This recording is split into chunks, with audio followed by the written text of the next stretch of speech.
അറബിയുമ്മ പെറ്റു പണ്ട് 3 മക്കളെ.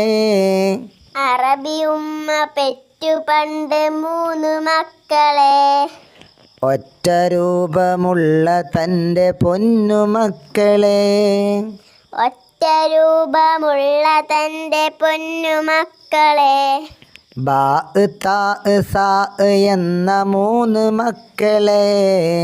ബാ താ സാ എന്ന 3 മക്കളെ. പുള്ളി നൽകി വേർതിരിച്ചു കുഞ്ഞുമക്കളെ. പുള്ളി നൽകി വേർതിരിച്ചു കുഞ്ഞുമക്കളെ. താഴെ പുള്ളി 1 നൽകി കുഞ്ഞു ബായിന്.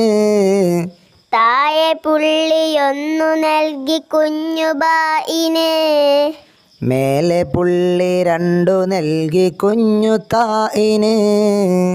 മേലെ പുള്ളി 2 നൽകി കുഞ്ഞു തായിന്. മേലെ പുള്ളി 3 നൽകി കുഞ്ഞു സായിന്. മേലെ പുള്ളി 3 നൽകി കുഞ്ഞു സായിന്. പുള്ളി നോക്കി അറിയണം ഈ അക്ഷരങ്ങള്. പുള്ളി നോക്കി അറിയണം ഈ അക്ഷരങ്ങള്.